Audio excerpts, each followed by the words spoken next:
Episode 11: The Compensated Price and Affordability. We are often told that since the banking system can always create and lend more money into the economy, there can be no inherent shortage of consumer credits. But what if that isn't exactly true?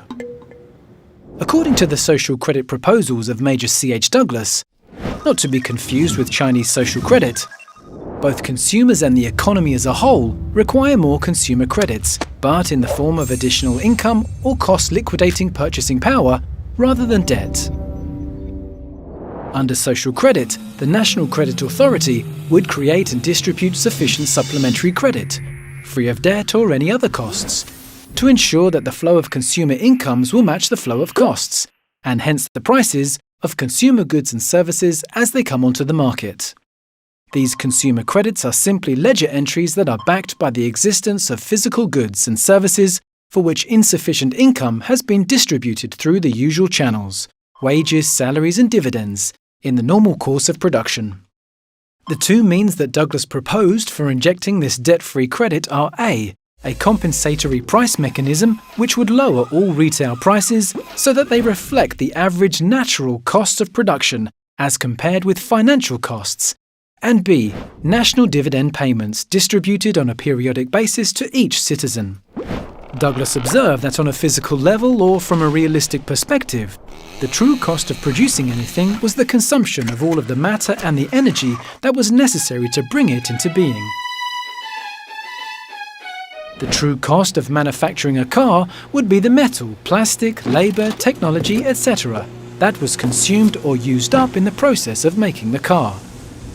Now a financial figure can be put on all of those real or natural costs, and if the financial system accurately reflected reality, total financial costs should never exceed the natural costs. Unfortunately, under existing accountancy rules, financial costs are artificially inflated by capital loan repayments or similar financial charges. Payments which do not correspond to any consumption whatsoever and for which, or on account of which, consumers have received no purchasing power. By measuring the degree to which total production costs in an economy exceed the corresponding natural costs as determined by the consumption-production ratio, we can determine the degree to which financial costs should be reduced, on average, so as to ensure that consumers are only charged with the true or natural costs of production. If the average CP ratio is 4/5, then retail prices should be reduced by 20% across the board. This would increase consumer purchasing power indirectly by making goods cheaper. The National Credit Authority would make up the difference to the retailer with a corresponding infusion of debt-free credit so that he could cover all of his financial costs. This injection would come into play only if and when a consumer made a purchase, so there is no danger that it could contribute to inflating the value of fixed assets.